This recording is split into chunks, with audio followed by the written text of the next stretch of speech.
Hello students, how are you students.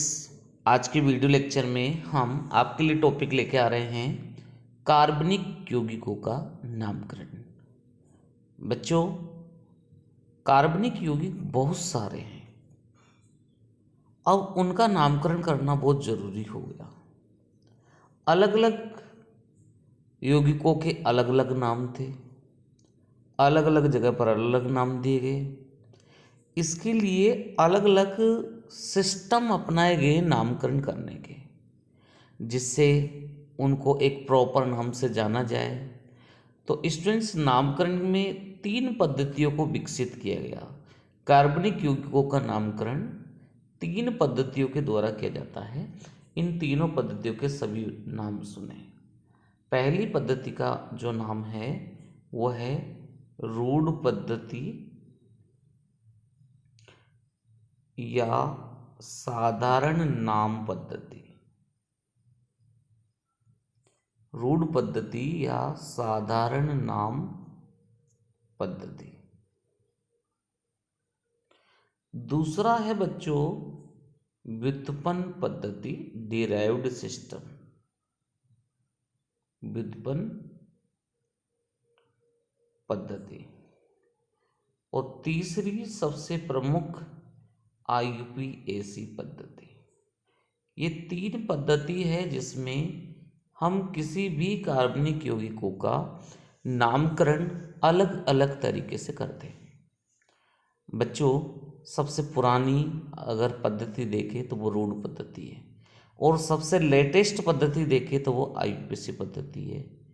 और व्युत्पन्न पद्धति जनक का नाम जो होता है उसके आधार पर हम उनके व्युत्पन्न यौगिकों का नाम लिखते जाते हैं। स्टूडेंट्स, इन पद्धतियों को हम 1 बाय 1 करके पढ़ेंगे। आज हमारा जो टॉपिक रहेगा ना बच्चों, वो केवल रूढ़ पद्धति को पढ़ाना होगा। रूढ़ पद्धति, पहली पद्धति रूढ़ पद्धति। इंग्लिश में इसको ट्राइवियल सिस्टम बोलते हैं। Trivial system.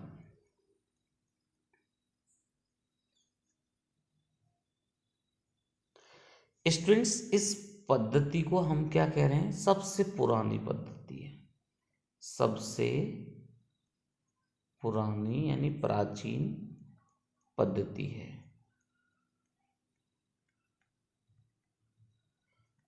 इस पद्धति में नामकरण यौगिकों के स्रोत या उत्पत्ति या उद्गम के आधार पर किया जाता है। इनमें यौगिकों का नामकरण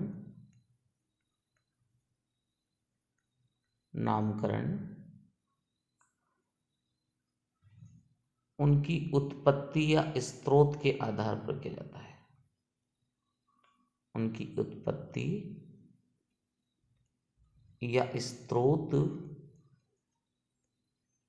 के आधार पर किया जाता है।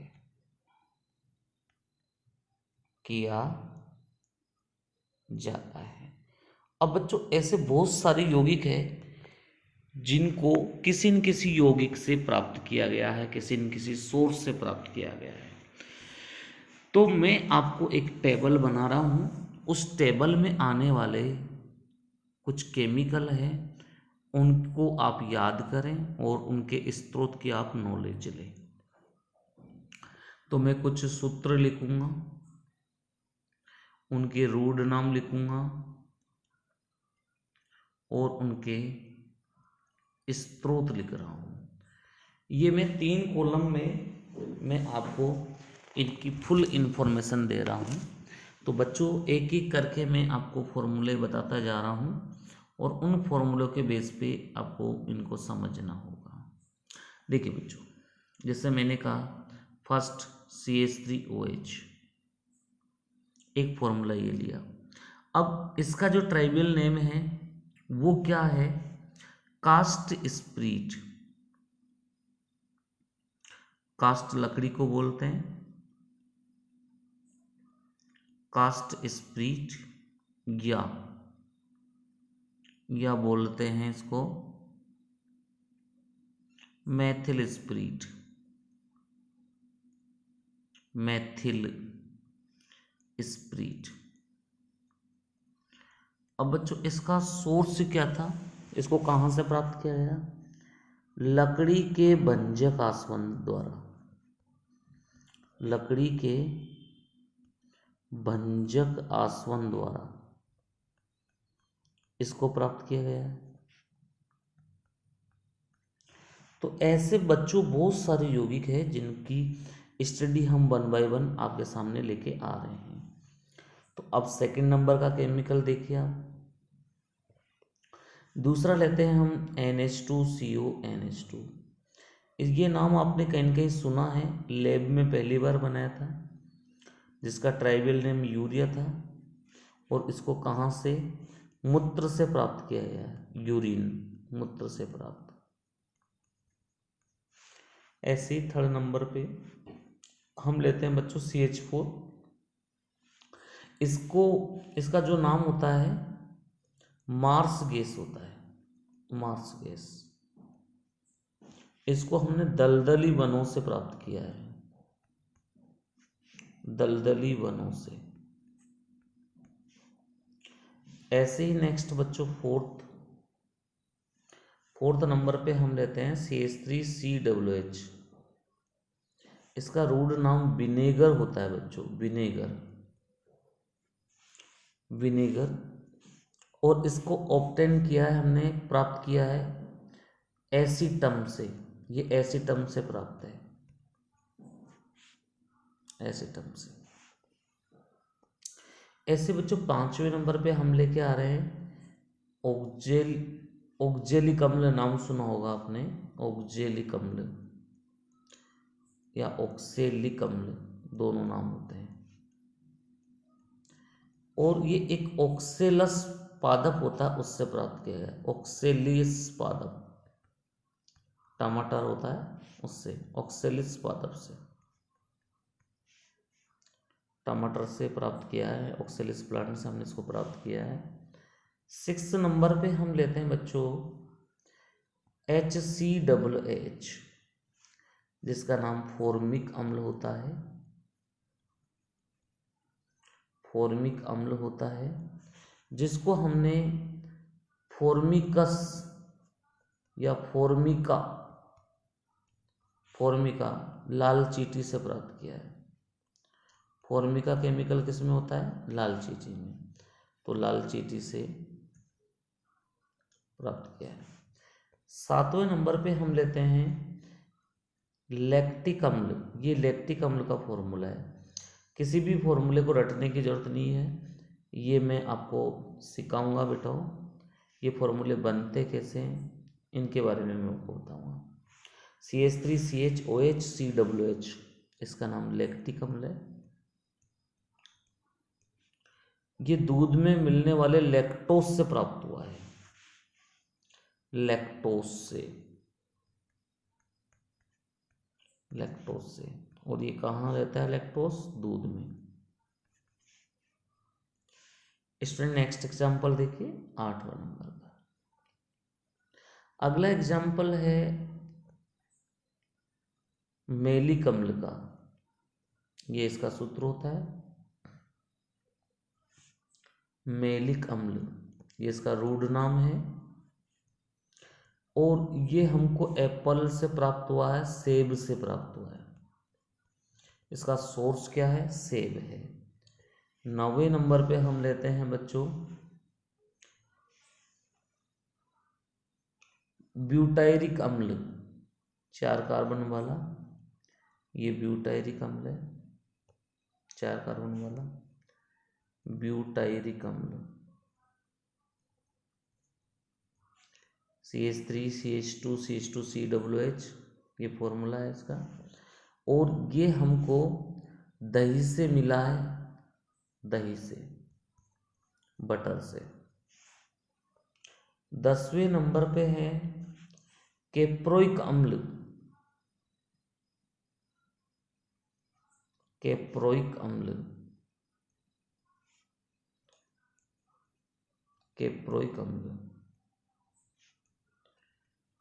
ये हमको गोट से मिला है, बकरी से। बकरी से। नेक्स्ट 11 एथिल एल्कोहल, नाम सुना है सभी ने।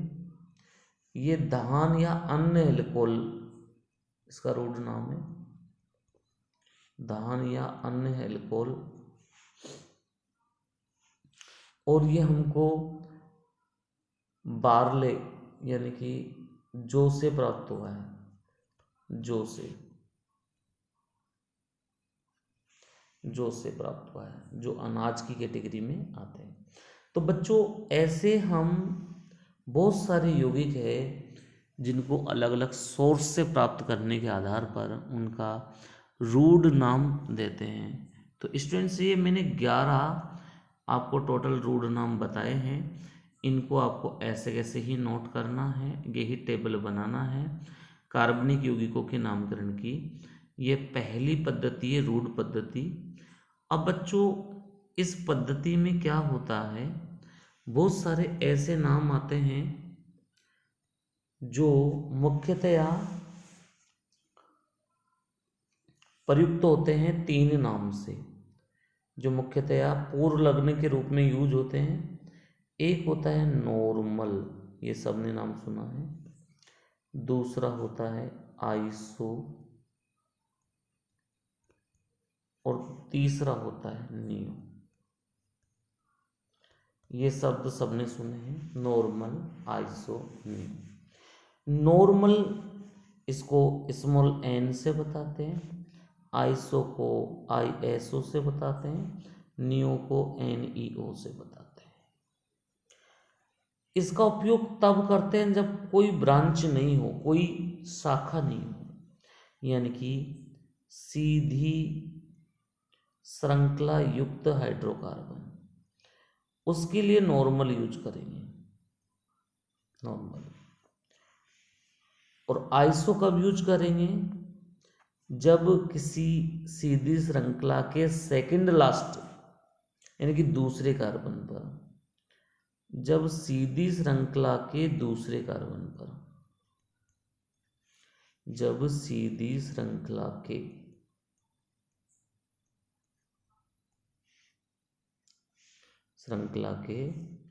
दूसरे कार्बन पर एक मैथिल समूह जुड़ा हो, एक मैथिल समूह जुड़ा हो।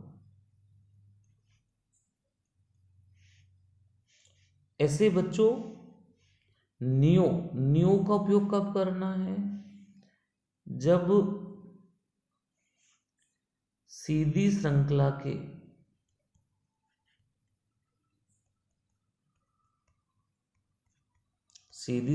के दूसरे कार्बन पर 2 मैथिल समूह जुड़े हो और कार्बन 4 डिग्री हो, कार्बन 4 डिग्री हो, चतुर्थ डिग्री हो, नियो पूर्व लग्न कहलाता है, नियो पूर्व लग्न से दर्शाते हैं। अब बच्चों इन तीनों कैटेगरी के एग्जाम्पल देखो, एक नॉर्मल का, एक आइसो का, एक नियो का। इन तीनों की बात आप समझिए, नॉर्मल, आइसो, नियो, इन तीनों शब्दों को आप समझिए। अब मैं आपको समझा रहा हूं पहले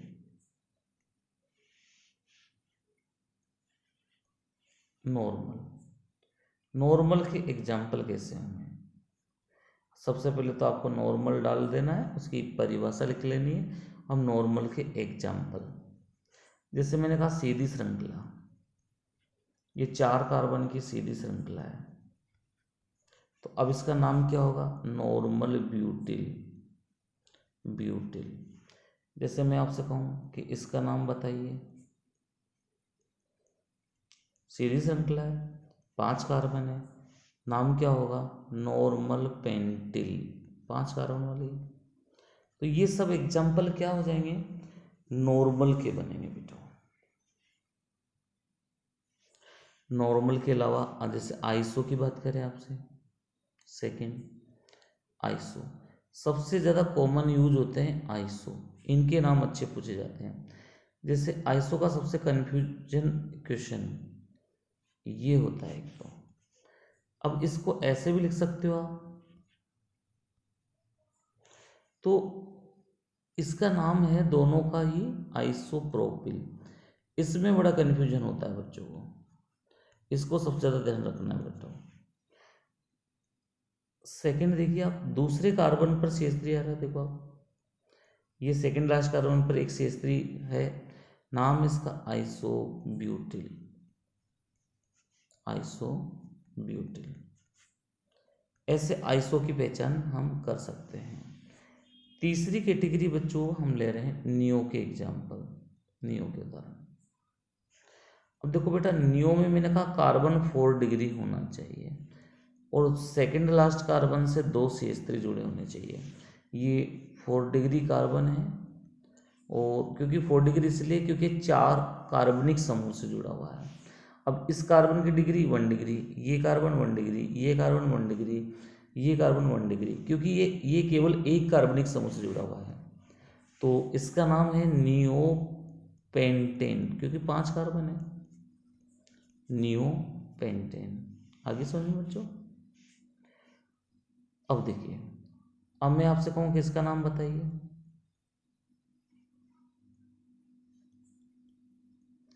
टोटल कार्बन 6 है और सेकंड कार्बन पर 2 CH3 है और ये कार्बन 4 डिग्री भी होता है, तो बच्चों नाम हो जाएगा इसका नियो हेक्सेन, नियो हेक्सेन।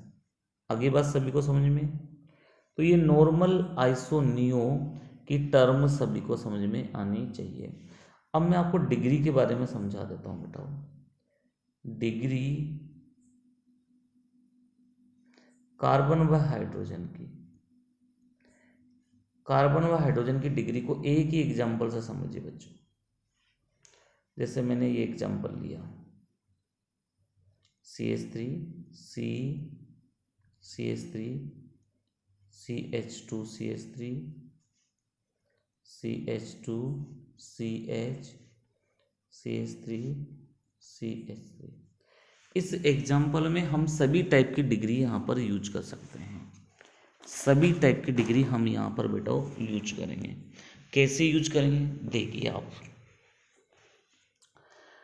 जो कार्बन जितने कार्बनिक समूह से जुड़ा होता है वह उसकी डिग्री कहलाती है।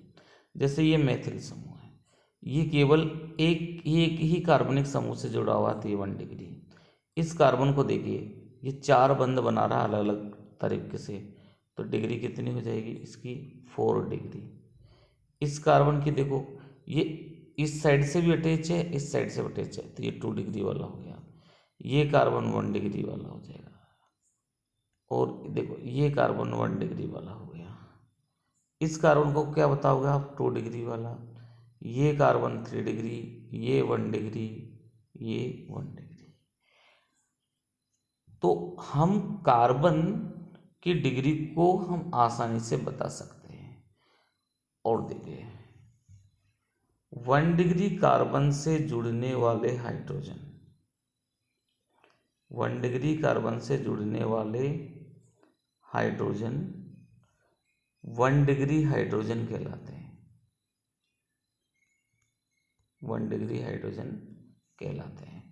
अब मैं आपसे पूछूं कि भाई इस ऊपर वाले एग्जाम्पल में 1 डिग्री हाइड्रोजन की संख्या कितनी है, तो 1 डिग्री हाइड्रोजन की संख्या निकालने के लिए पहले पहचानो 1 डिग्री कार्बन कितने हैं, तो 1 डिग्री कार्बन की संख्या चेक करो पहले तो चेक करते हैं। तो ऊपर वाले एग्जाम्पल में 1 डिग्री देखो कौन कौन सा है, एक तो ये है, एक तो ये है, एक ये है, 2, एक 3, 4, 5, टोटल कितने हैं बेटा, 5 है।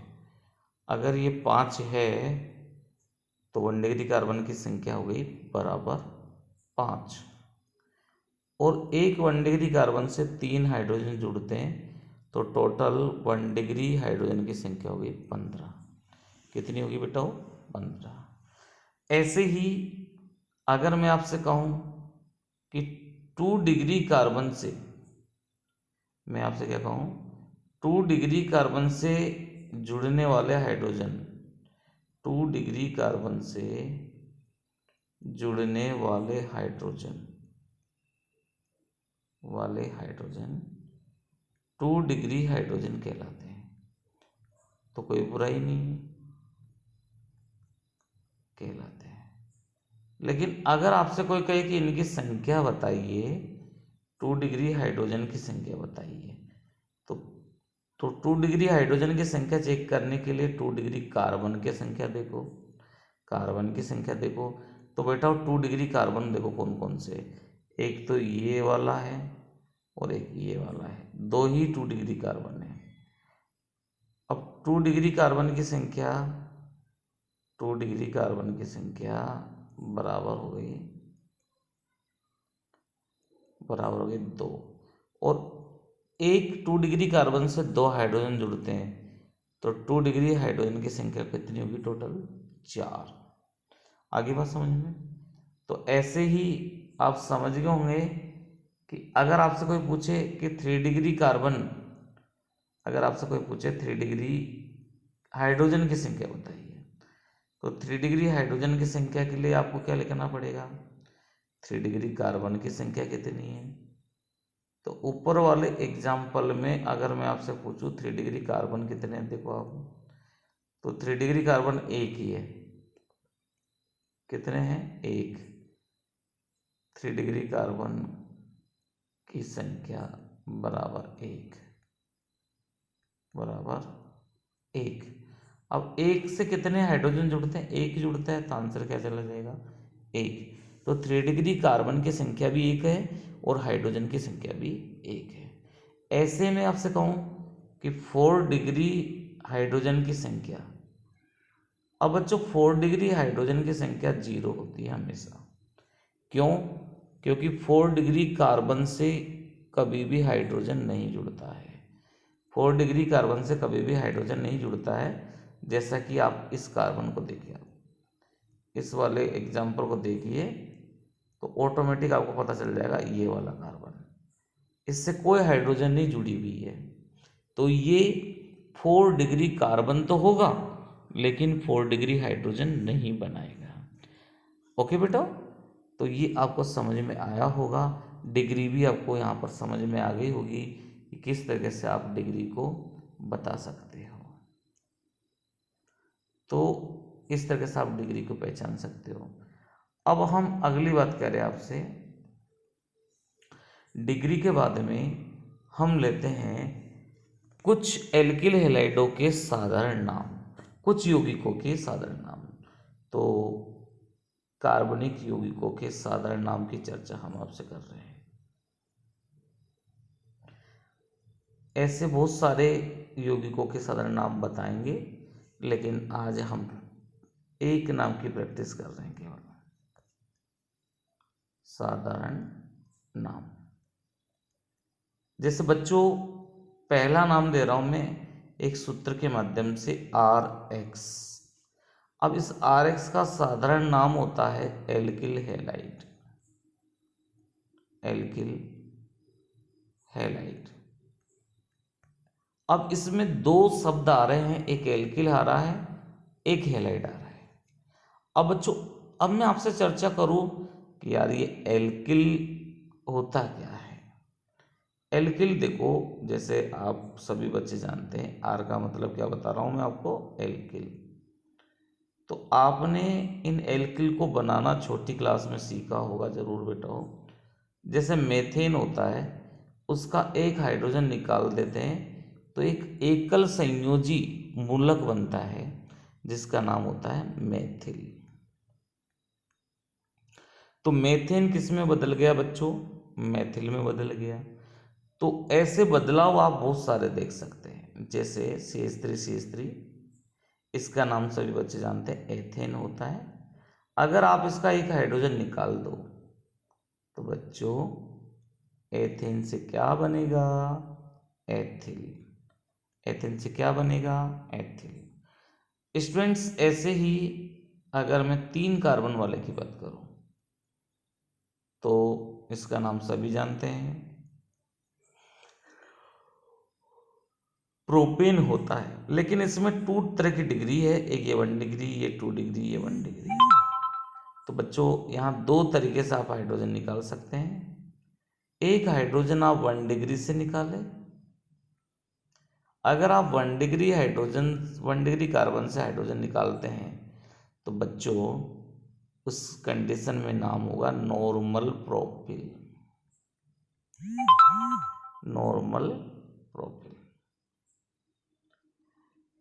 लेकिन अगर आपने बच्चों हाइड्रोजन निकाला यहां से 2 डिग्री कार्बन से, ऐसे निकाला, तो अभी थोड़ी देर पहले इसका नाम बताया था मैंने आपको, आइसोप्रोपिल। ये नाम होता है आइसोप्रोपिल। क्लियर? अब इसका नेक्स्ट नोमेनक्लेचर देखो। ये तो 3 कार्बन तक मैंने आपको बता दिया। अब जैसे मैं 4 कार्बन आ गया, सपोज दैट ऐसे 4 कार्बन आ गया। 4 कार्बन वाला यौगिक एक तो ब्यूटेन होता है और इसी का ही एक समावेवी जिसको श्रृंखला समावेवी कहते हैं, ये ऐसे, इसका नाम आइसोब्यूटेन होता है। क्या नाम होता है बच्चों? आइसोब्यूटेन। अब इसमें जो नॉर्मल ब्यूटेन है वो अलग यौगिक बनाता है और आइसोब्यूटेन अलग यौगिक बनाता है। जैसे देखो आप CH3 CH2 CH2 CH3, ये ब्यूटेन था, इसमें ये कार्बन 1 डिग्री, ये 2 डिग्री, ये 2 डिग्री और ये 1 डिग्री। तो अब यहाँ 2 तरह के एल्किल समूह बनने की संभावना हो गई क्योंकि 2 तरह की डिग्री है।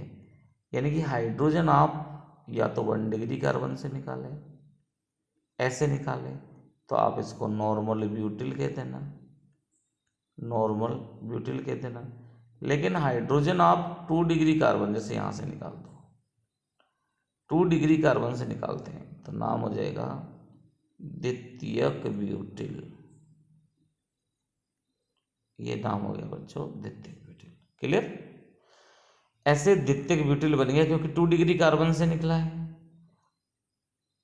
ये तो नॉर्मल ब्यूटेन से मैंने समझाया। अगर बच्चों आइसोब्यूटेन आ जाए,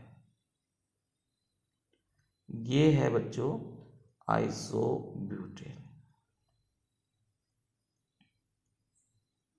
आइसोब्यूटेन। अब इस आइसोब्यूटेन में डिग्री चेक करते हैं। ये 1 डिग्री, ये 3 डिग्री, ये 1 डिग्री और ये 1 डिग्री। तो अब यहाँ भी हाइड्रोजन 2 तरीके से निकल सकते हैं। एक तरीका तो है कि आप हाइड्रोजन वहीं से निकालें जहाँ से 1 डिग्री कार्बन होता है। तो इसको देख के आपको याद आ गया होगा कि आइसोब्यूटिल है, आइसोब्यूटिल। ऐसे ही बच्चों, ऐसे ही अगर हम बात करें कि ऐसे ही अगले एग्जाम्पल की हम चर्चा करें यहाँ पर, तो देखिए और अगला एग्जाम्पल यहाँ बन सकता है। नेक्स्ट एग्जाम्पल की बात करें आपसे तो एक हाइड्रोजन और निकाल सकते हो आप 3 डिग्री कार्बन से। जैसे आपने हाइड्रोजन यहाँ से निकाल दिया, ये आपने हाइड्रोजन यहाँ से निकाल दिया, तो अब 3 डिग्री कार्बन से निकाला इसलिए नाम रखा गया तृतीयक ब्यूटिल। ब्यूटिल, तृतीयक ब्यूटिल, ये इसका नाम हो गया। तो स्टूडेंट्स, ऐसे हम अलग अलग ग्रुप बना सकते हैं, अलग अलग ग्रुप बना सकते हैं, एल्किल ग्रुप बना सकते हैं।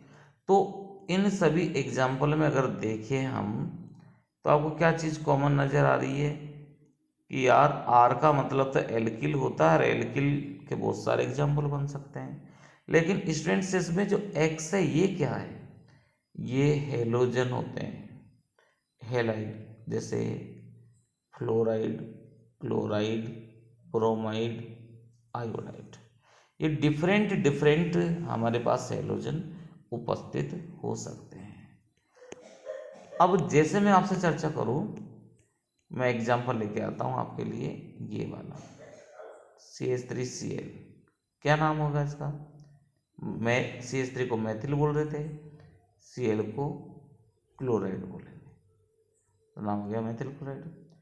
जैसे मैं आपसे कहूँ CH3CH2Cl है, तो नाम हो गया एथिल क्लोराइड, एथिल क्लोराइड। मैंने कहा CH3CH2CH2CH2Cl, ये हुआ, नाम हुआ प्रोपिल क्लोराइड।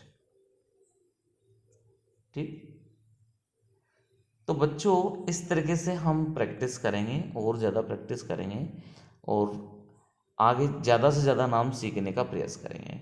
अगर स्टूडेंट्स आपको ये हमारा वीडियो पसंद आ रहा हो तो प्लीज़ आप हमारे वीडियो को लाइक, शेयर एंड सब्सक्राइब जरूर करें। Thank you everyone for watching my video.